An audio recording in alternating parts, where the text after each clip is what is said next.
Bom dia, irmãos. Eu gostava que abrissem comigo, por favor, no primeiro Salmo, no Salmo 1. Será essa a base para a nossa meditação esta manhã. Salmo 1. É um salmo que nós já lemos muitas vezes, provavelmente já meditámos muitas vezes, mas é sempre bom voltarmos. Apesar dos textos serem conhecidos, porque a palavra de Deus se renova a cada manhã. E aquilo que muitas das vezes também o Senhor fala de determinada maneira a determinada pessoa, no dia seguinte pode falar da mesma maneira ou de maneira diferente a outra pessoa. E então, não nos cansemos, e esse também será um pouco o mote da nossa meditação esta manhã. Não nos cansemos da palavra de Deus. Não nos deixemos levar porque eu já conheço este texto, até eu sei de cor. E muitas vezes até acabamos por desvalorizar a sua importância, sendo tentados na nossa carne a este tipo de pensamento e desvalorização. Então, diz assim o Salmo 1. Bem-aventurado o homem que não anda no conselho dos ímpios, não se detém no caminho dos pecadores, nem se assenta na roda dos escarnecedores. Antes, o seu prazer está na lei do Senhor e na sua lei medita de dia e de noite. Ele é como a árvore plantada junto a correntes de águas, que no devido tempo dá o seu fruto e cuja folhagem não murcha, e tudo quanto ele faz será bem-sucedido.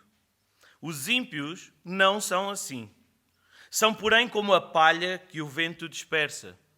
Por isso, os perversos não prevalecerão no juízo, nem os pecadores na congregação dos justos. Pois o Senhor conhece o caminho dos justos, mas o caminho dos ímpios perecerá. Até aqui a palavra de Deus, que o Senhor nos abençoe e também seja glorificado nesta nossa meditação.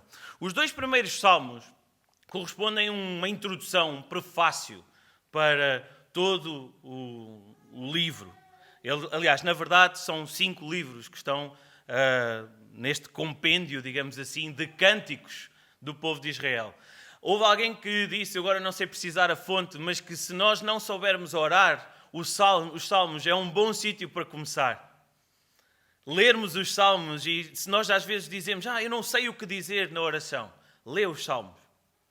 É um bom sítio para começar, porque lá não só o Senhor é glorificado, como o homem é colocado na sua posição perante o Deus soberano.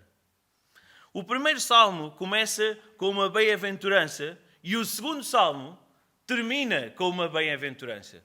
E por isso eles, sendo a introdução para todo o livro, eles mostram também o tema central, o rei e a palavra do rei. Deus, sendo Deus, e a palavra de Deus, sendo aquela pela qual ele julga todas as coisas. Esta lei, ela é amada pelo justo, por aquele que é justificado pelo sangue de Cristo, e é desprezada pelo ímpio. E se nós formos tomando atenção conforme íamos lendo estes primeiros versos, está uma clara divisão, e nós vamos meditar um pouco nesta divisão entre aquilo que é o justo, aquilo que é o ímpio, e de que forma a palavra de Deus é o prumo ou a bitola para clarificar esta divisão.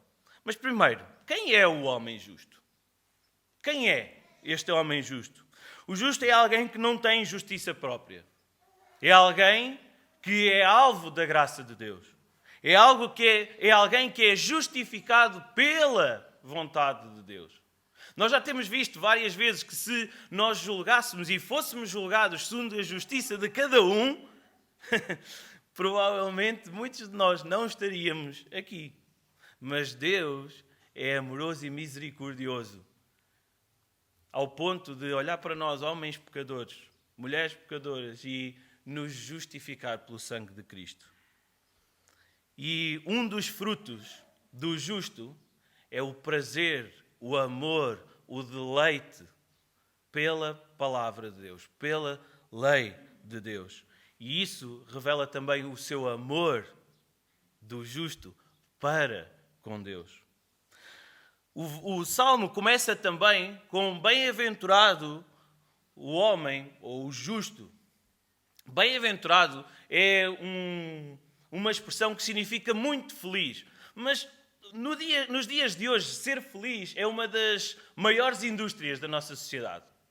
Todos nós, de certeza absoluta, já ouvimos publicidades na televisão, livros nas bibliotecas, ou se calhar pouca gente frequenta bibliotecas, mas nem que seja no Continente ou na FNAC, nas bancas a dizer, seja feliz, confie em si, você vale muito mais, essas coisas assim, não é?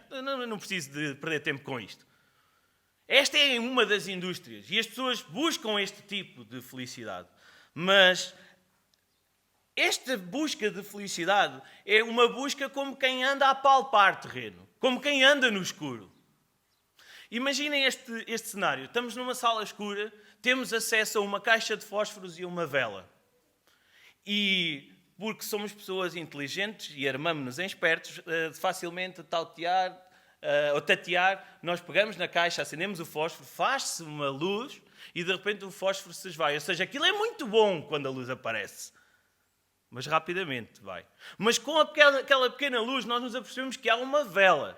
Então nós acendemos a vela. E é ainda melhor. Ou seja, a primeira situação já não é agradável. Mas a segunda, a vela, já é melhor, porque vai durar mais tempo. Mas todos nós sabemos que as velas não são eternas. E a determinada altura a vela se esvai.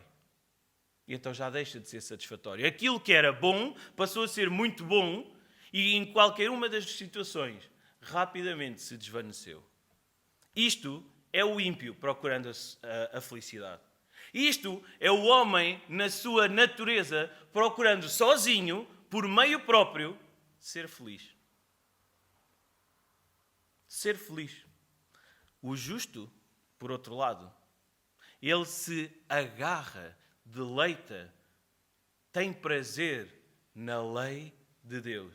E nós vimos que, mais à frente vamos ver novamente, mas no versículo 2, nela ele medita de dia e de noite. É algo que é precioso para si. E é isso que lhe traz a bênção. É isso que traz a felicidade verdadeira.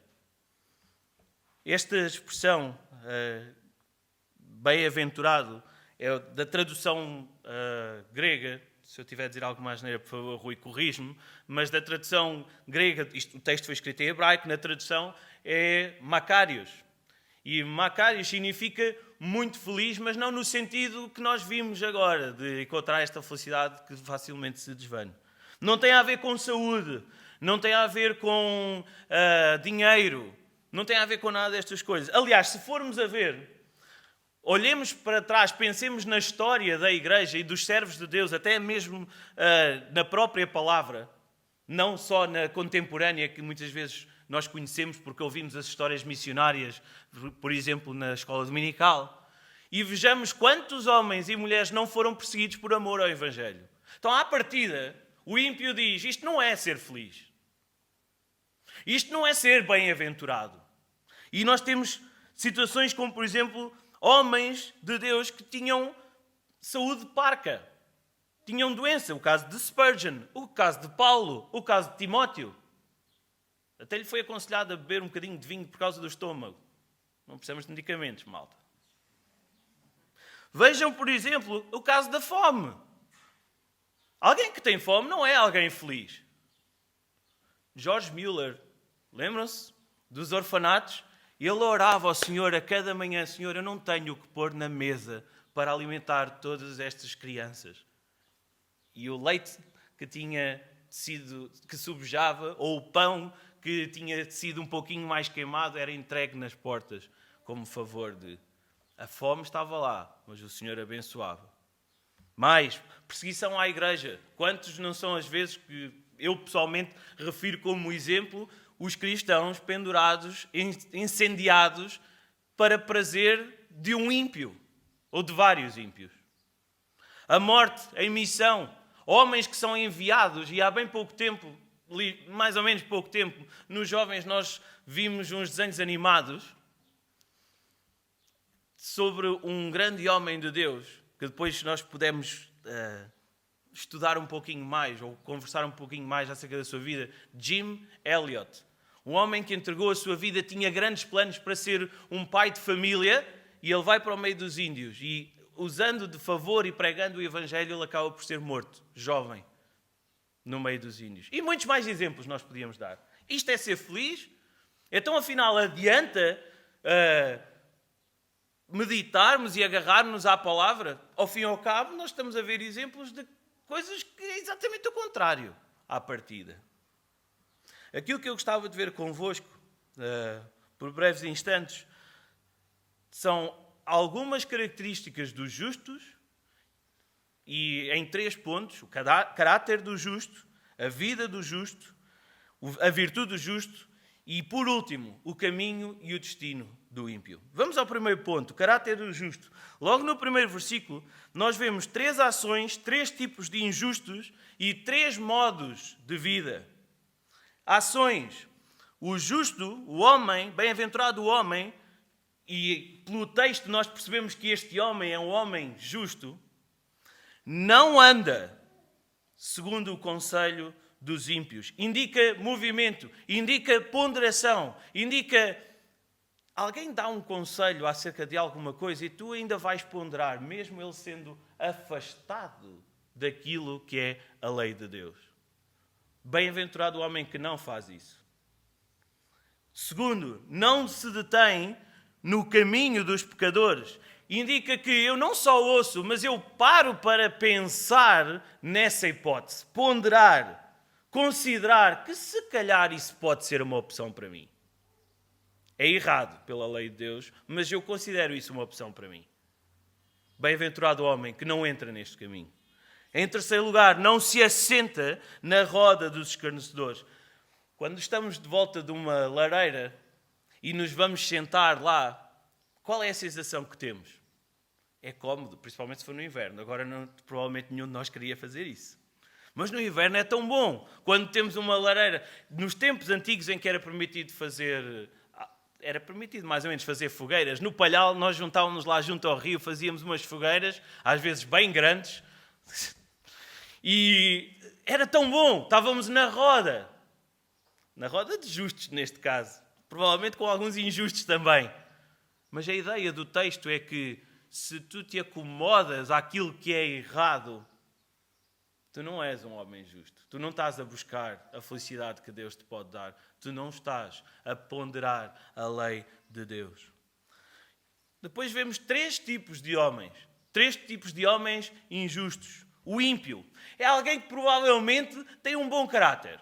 É alguém que nós olhamos na sociedade e ele, à partida, é uma boa pessoa. É aquilo que nós consideramos, é uma boa pessoa. Mas, ouvindo falar de Deus, ele ignora Deus. Ele não quer saber de Deus, porque, sendo boa pessoa, as suas boas obras são o suficiente para ele. Ele não precisa de nada mais. Em segundo lugar, nós vemos o caminho dos pecadores. O pecador é alguém que conhece a palavra, mas ignora e rejeita intencionalmente a palavra. Ele ouve a palavra, ele vê a palavra, ele lê a palavra, ele sabe que é errado, mas ainda assim, intencionalmente, ele o faz. Por terceiro lugar, e um dos comentadores que eu consultei para este estudo, dizia que isto é uma espiral que vai descendo. É sempre de mal para pior. E o último é o escarnecedor. É aquele que, ouvindo falar de Deus, ouvindo falar da palavra de Deus, ele zomba, ele escarnece, ele goza, utilizando um termo mais comum para nós. Depois existem 3 modos de vida. O conselho, que é a primeira parte, não anda no conselho dos ímpios. E conselho tem a ver com os valores, a opinião, a concepção. E neste aspecto nós sabemos que o mundo está cheio deles. Toda a gente hoje em dia tem opinião acerca de tudo. Mas a palavra não é tida como uma bitola, como um prumo, para que essa opinião seja filtrada. A cruz de Cristo não é colocada como um filtro para saber se este conselho é sábio ou não. Segundo lugar, o caminho. Não se detém no caminho dos pecadores. Caminho indica conduta, indica uma atividade, é a forma de agir. Se há muitos que pensam por sua própria instrumentalidade, por sua própria opção, pior são aqueles que não só pensam, como também o fazem e andam dessa forma. Em terceiro lugar, a roda. Há um hábito recorrente de pecado. Não só, como vimos da primeira volta, a sentar na roda, há uma ideia de conformação, de acomodação. Não só há o conhecimento do pecado, como há o hábito pecaminoso. Como há a adoção, uma normalização. Passa a ser normal. E cuidado, porque muitas das vezes nós, com algumas destas ideias, com algumas destas ações, ver as pessoas a fazerem isto, nós também nos deixamos muito facilmente levar. E é normal. Passa a ser normal. Uma das coisas que me preocupava, a mim pessoalmente, com esta nova situação do coronavírus, é a nova normalidade. A partir de agora, as coisas passam a ser muito diferentes. A palavra de Deus muito facilmente passa a ser facilmente cedida online e já não precisamos de estar juntos como igreja. É um novo normal. Não é isto que a palavra de Deus nos aconselha. São ideias de homens, são ações que homens tomam, mas que não correspondem àquilo que nos é descrito. Quão bom e agradável é que os irmãos vivam em união, que haja comunhão. Seguindo e resumindo um pouco aquilo que falámos em relação a isto. O justo é conhecedor do pecado e ele evita este pecado, principalmente quando é aconselhado pelo ímpio. O justo, no seu caminho, é diferente. Na sua conduta, na sua ação, é diferente. Não é deve ser diferente, ele é. Senão não é justo.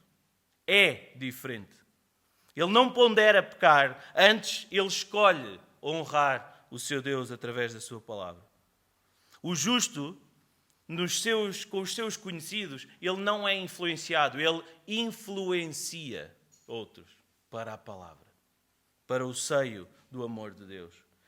E falámos numa espiral a descer, não é? O justo não zomba de Deus, não escarnece de Deus e não admite que Deus seja escarnecido ou zombado.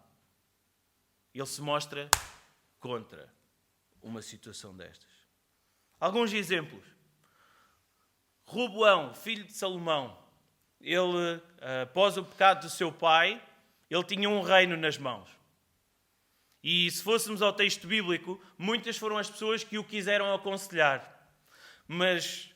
E alguns eram os conselheiros do seu pai, que tentaram demover o seu pai do seu pecado. Mas Roboão também tinha os seus amiguinhos de escola com quem ele cresceu. Amiguinhos de escola. Com quem ele cresceu eram os amigos de infância.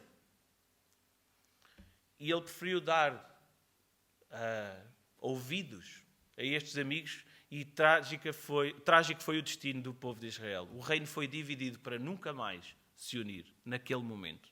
Porque ele não ouviu o conselho de Deus, ouviu o conselho do ímpio. O exemplo de José. José, à partida, podia-se ter acomodado, detido no caminho do pecado. Neste caso é um exemplo ao contrário. É alguém que prevaleceu. A mulher de Potifar o seduziu. E à partida é algo agradável. É uma vela que acendeu. E que facilmente seria um desejo da carne que podia ser cumprido ali. Mas ele não se deteve no caminho da pecadora. Antes fugiu e o evitou. Por último, homens que zombaram de Deus, daquilo que eram as palavras de Deus, os profetas de Baal. Sabemos o que lhes aconteceu, não sabemos? Elias zombou deles. porque eles zombavam de Deus e foram todos mortos à espada. Ninguém brinca com a palavra de Deus. Ninguém brinca com Deus. Não modelemos então a nossa conduta conforme o que um ou outro diga, antes o nosso prumo seja a palavra de Deus. E assim, rejeitemos e evitemos o conselho dos ímpios, não participemos nem imitemos costumes dos pecadores, afastemo-nos da associação ou adoção da atitude mais fatal, que é escarnecer da palavra de Deus. Porque isto é o fruto de alguém que é justificado por Cristo, um justo. Em segundo lugar, as virtudes do justo. Já vimos o que é que o justo não faz, mas agora o que é que o distingue? O que é que o distingue do ímpio? Quais são as suas marcas distintivas, poderíamos dizer assim? A resposta a estas questões está diretamente relacionada com a lei, com a palavra de Deus. E há 2 pontos que eu gostava de ver convosco. Primeiro, versículo 2. O seu prazer está na lei do Senhor. A plena satisfação do justo está na palavra de Deus. Ele tem um interesse profundo que é cultivado. Ele não só se satisfaz em ler a palavra, mas ele quer saber o que a palavra diz. Ele quer conhecer a palavra de Deus e o Deus da palavra. Deixem-me dar-vos outra ilustração. Eu não sei como é que é a vossa ideia em relação ao exercício físico, mas a mim, eu tenho uma certa dificuldade com isto. Porque, se por um lado eu tenho a ideia que isto é capaz de me fazer bem, por outro lado, o sacrifício de me levantar demasiado cedo de manhã para poder ir correr é uma coisa de tolos, de doidos. Não cabe na minha cabeça que isto aconteça. Então porquê que alguém é capaz de o fazer? Porquê que alguém o faz? Só pode ser porque tem que ter algum benefício com aquilo e em determinada altura tem que começar a ter prazer na coisa, porque senão eu não consigo entender. Sinceramente não consigo entender. No entanto, há uma disciplina, um esforço, segundo dizem, eu nunca experimentei, para se levantar de manhã e correr. Deixem-me dar mais um exemplo em relação a isto do exercício que nos aconselham lá na empresa. Dizem que se nós nos levantarmos de manhã, há uma coisa que é o clube das 5 da manhã. E então eles basicamente o que fazem é levantam-se cedo para fazer exercício físico e de alguma forma acordar o corpo. Ok? E então quando chegam ao escritório para começar a trabalhar já têm horas daquilo. E a disposição para o trabalho é totalmente diferente. Eu acredito que isto até possa ser verdade. Mas tem que haver uma vontade muito grande. E acredito também que, com a vontade e disciplina, eles talvez consigam até encontrar prazer nisto. Eu acredito que sim. Eu não consigo. Para já. É uma demanda que estamos a tentar implementar. Pelo menos na primeira cabeça. Mas avançando. Por natureza, nós só fazemos aquilo que nos dá prazer. Ou não será? Se num dia de calor eu vou à praia e a água está tão boa, tão fresquinha, eu vou me deixar ficar no sol, na torra? Não, eu vou à água. Eu vou refrescar. Muitas das vezes, a nossa ignorância em relação à palavra de Deus e aquilo que ela encerra, aquilo que ela diz, conhecer a palavra, isto revela a nossa falta de prazer na palavra. Qual de nós conseguiria sujeitar-se a chegar aqui à frente e responder a uma série de perguntas acerca da palavra assim, coisas assim mais duras? Eu lembro-me de fazer loto bíblico com os meus pais em casa e não era o jogo pelo jogo, mas chegou a uma determinada altura que eu sabia as respostas todas de cor e isso dava-me algum prazer. Quando tu estudas e tu aprofundas na palavra de Deus, tu queres conhecer mais e mais e mais e tu consegues dar resposta quando questionam acerca da tua fé. O problema é que falta-nos estudo. falta-nos estudo dedicado, falta-nos estudo diligente, falta-nos apaixonarmos-nos pelas Escrituras. E isso, ao longo dos anos, é provado porque, desde há muito tempo até agora, o nosso crescimento em relação ao conhecimento da palavra, se calhar não evoluiu assim tanto quanto isso. Estou a generalizar. E isso, se nós nos aplicássemos, se fôssemos diligentes na palavra, isso ia causar mudança na nossa vida, mudança na nossa família, mudança no nosso trabalho, mudança na nossa igreja e principalmente no nosso relacionamento pessoal com Deus. Por isso, irmãos, precisamos mudar. Precisamos realmente quebrar as barreiras, a objeção que existe na nossa cabeça e mergulhar na palavra de Deus. Meditar nela dia e de noite. Se não tivermos o verdadeiro prazer na palavra, e só para vos dar um exemplo, seja quem for que pregue, que esteja a pregar, é totalmente inútil. Deixem-me dar-vos 3 exemplos da palavra de Deus. Quando Jesus pregava, o que é que os homens lhe diziam? Tem demónio. Quando Pedro e João pregavam, estão bêbados. Era o que diziam, não era? Quando Paulo estava pregando, um jovem estava sentado na janela e caiu, adormeceu. Não havia, por parte de quem ouvia, prazer na palavra. Então não importava se era o próprio Jesus ou um dos seus apóstolos, o Timóteo, o Rui, ou seja quem for que esteja a pregar, se tu não amas a palavra, o tempo que estás a ouvir alguém falar é inútil. Parafraseando Spurgeon, o chamado príncipe dos pregadores, para o ímpio, quanto mais curta a pregação, melhor. É por isso que, quando ouvimos a palavra de Deus, das duas uma, ou ela te aproxima do céu, ou ela te aproxima do inferno.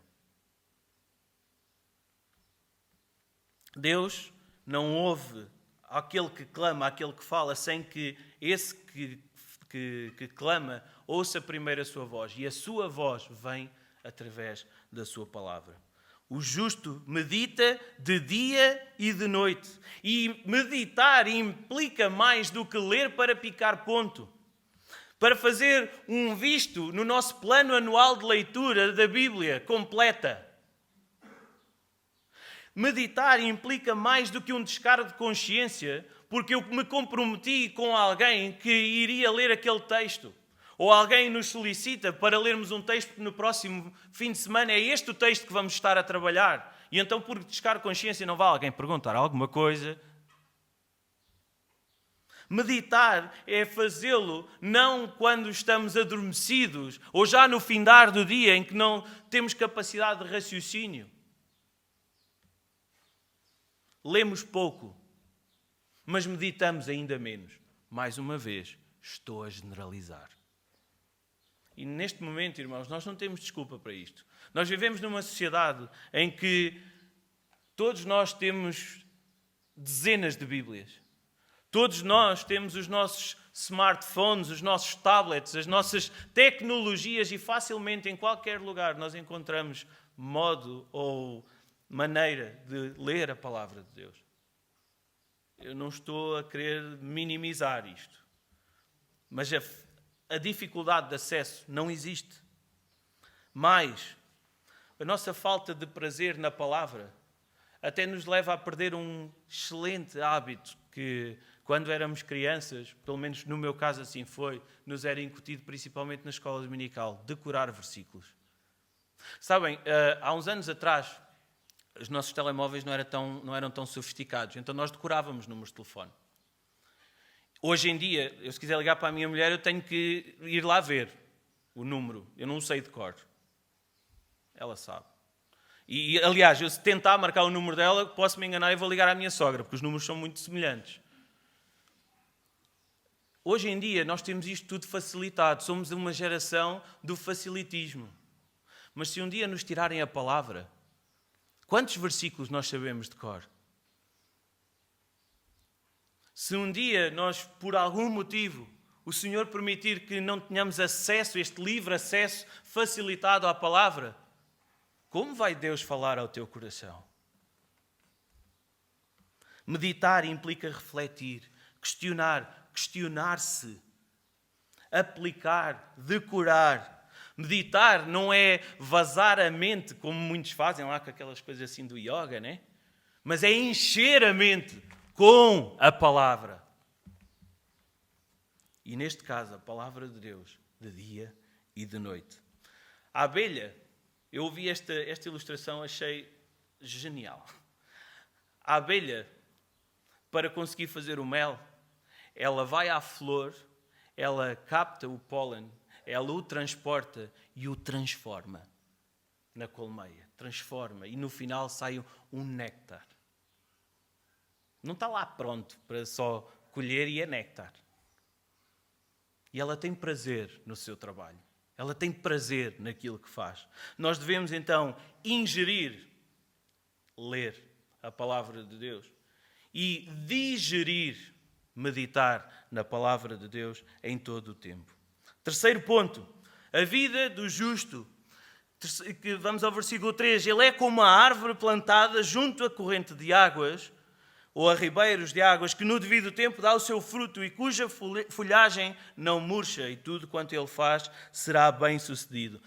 Em primeiro lugar, nós vemos aqui uma noção de estabilidade e bênção. A árvore foi plantada. Não é razoável para nós que uma árvore se plante ela própria, certo? Não faz sentido. Foi Deus que a plantou. Alguém teve que o fazer. É um ato exterior. A árvore foi plantada junto a ribeiros de águas. Como temos visto já por várias vezes, não há nada no homem capaz de o fazer, de o tornar agradável a Deus. Foi Deus que se chegou ao homem. Foi de Deus a iniciativa de salvar o homem, de o plantar junto a ribeiro de águas. Foi Deus que nos salvou. E o segundo ponto que nós vemos aqui, além da estabilidade e bênção, é a sustentabilidade e o fruto. Esta árvore não só foi plantada, ela não temos aqui noção que ela foi plantada no meio do deserto. O que é que acontece? Eu não tenho crianças aqui. Esta era a parte em que eu perguntava às crianças, estava ali escrito, o que é que acontece a uma árvore quando é plantada no meio do deserto? Vá, digam lá, não são crianças, mas digam lá. Seca, claro que seca. E agora vêm os espertinhos e dizem, e o oásis? No sítio onde há o oásis não tem água?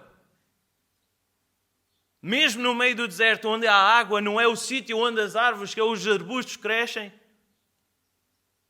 O Senhor não só plantou, como plantou num sítio onde é possível crescer e dar fruto, junto a um ribeiro de água. Um ribeiro que corre. A ideia, quando lemos o texto, nesta versão atualizada, ele diz, junto a corrente de águas. Mostra que há um constante de refrigério e de alimento. Foi Deus que nos plantou junto à sua palavra, o qual é alimento e refrigério para cada um de nós e em nós nos permite dar fruto.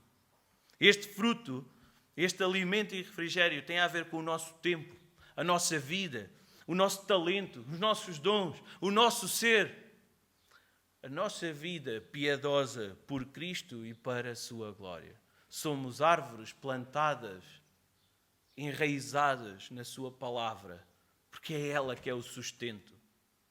É ela que é o sustento para as nossas vidas. Uma alma que se alimenta da palavra, tal e qual uma árvore que é plantada junto a ribeiros de águas, dá sempre fruto. Mesmo em momentos menos favoráveis. Mesmo em momentos menos favoráveis. Por exemplo, momento de seca. Mesmo nessa altura. A árvore não depende de si. Depende daquela água que corre. O crente não depende de si. Depende da palavra. Que é viva e eficaz e penetra qual faca, qual espada de 2 gumes.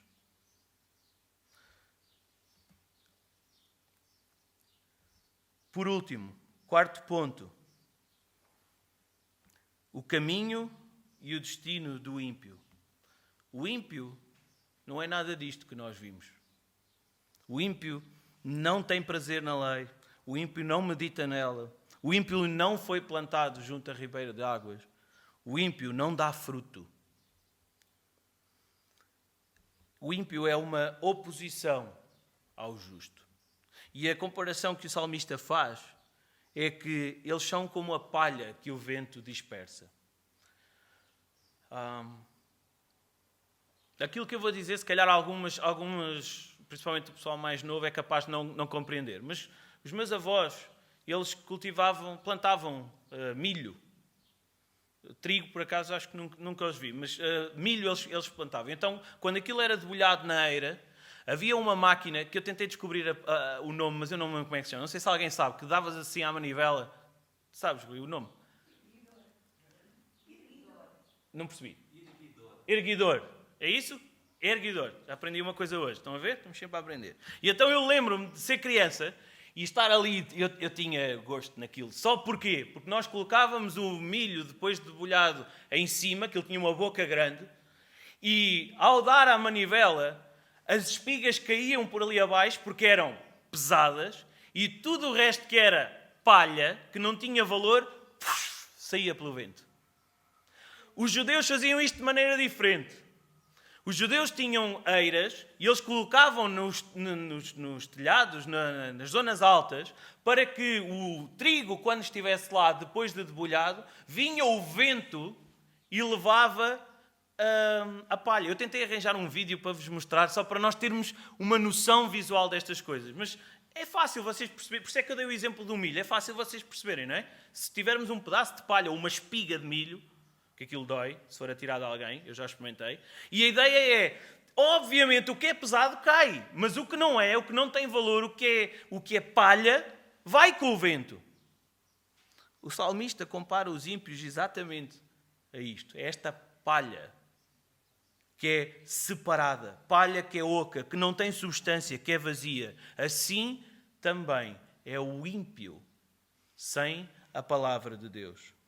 Neste momento em que vivemos, ímpios e justos trabalham juntos, vivem juntos, convivem juntos, no trabalho, na família, até mesmo na igreja. Mas aquilo que o texto nos diz é que no dia do juízo, no dia do Senhor, eles serão separados. Uns para bênção, outros para condenação eterna. Nós vemos isto em imensos exemplos da palavra de Deus. Da mesma forma como a palha é separada do fruto do trigo, da parte boa do trigo, assim também os ímpios serão separados. O joio será separado. Nas bodas do Cordeiro, o ímpio não tem lugar à mesa. Vimos isso algumas sextas-feiras atrás. Não tem lugar à mesa. Foram separados apenas os remidos do Senhor pelo sangue de Cristo. E há bocadinho, eu inclusive estive a confirmar esta informação, um dos comentadores dizia que os poemas da palavra de Deus são mesmo deliciosos e cheios de propósito, ou não tivesse sido Deus a inspirar a sua própria palavra. E um dado curioso e interessante deste salmo é que a primeira palavra do salmo corresponde à primeira letra do abecedário hebraico. A última palavra, segundo este comentador, corresponde à última letra do abecedário hebraico. E em todo o tempo nós falamos de justos e ímpios e aquilo que divide uns de outros. Da mesma forma como eles serão separados no dia do juízo, até na poesia da própria palavra, isso está denotado. A primeira e a última letra do abecedário. Vejam quão delicioso é termos prazer na palavra de Deus. Da mesma forma, assim será no dia do juízo, como é agora. O justo já está separado do ímpio, um para bênção e glória, outro para condenação e sofrimento eterno. O último versículo diz que Deus conhece, se achega, se afeiçoa aos justos, ao caminho dos justos, porque estes fazem a sua vontade. Estes querem conhecê-lo. Estes querem meditar nela de dia e de noite, aproximar-se dele, ter intimidade com ele.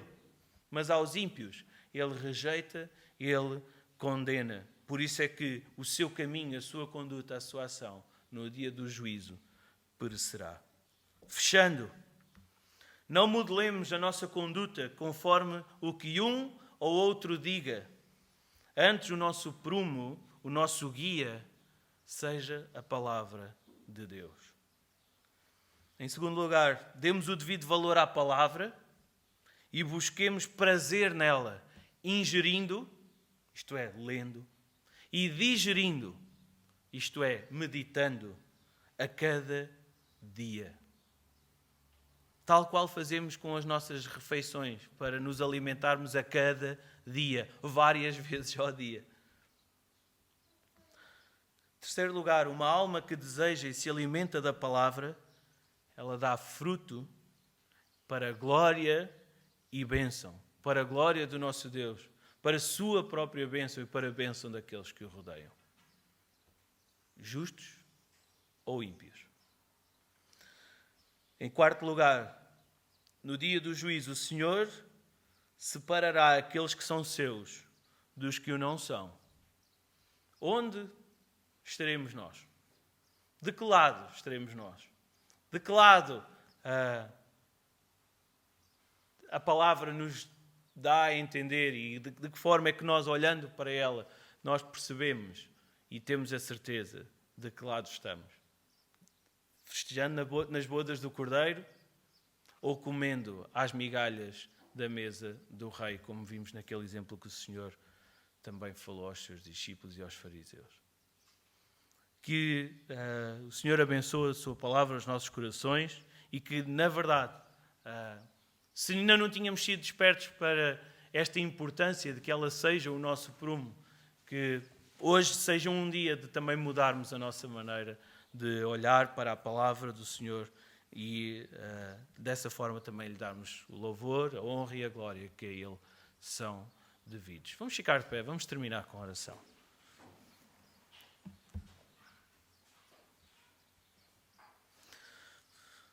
Pai do céu, nós te louvamos e te agradecemos pelo privilégio, Senhor, que tu nos dás de podermos abrir a tua palavra. O privilégio que tu nos dás de podermos lê-la, estudá-la, meditar nela, mergulhar nela para conhecer-te, a ti como o Deus soberano, a ti como o Deus criador de todas as coisas e sustentador de tudo o que existe, de tudo o que acontece. Obrigado, Senhor, por privilégio grandioso que tu nos dás de livremente nós o podermos fazer. Mas, ó Senhor, como também meditamos, como também pudemos perceber pela leitura da tua palavra, nós muitas das vezes não a valorizamos como ela deve ser valorizada. Não lhe damos a importância como o meio que tu nos concedes para falares connosco, para falares ao nosso coração, para te dares a conhecer, para transformares as nossas vidas. Por isso aquilo que te pedimos é que nos dês o desejo, o prazer de nos deleitarmos, de nos chegarmos à tua lei, à tua palavra, para que a ti, o Rei dos Reis, o Senhor dos Senhores, nós te possamos conhecer e honrar a cada dia que passa.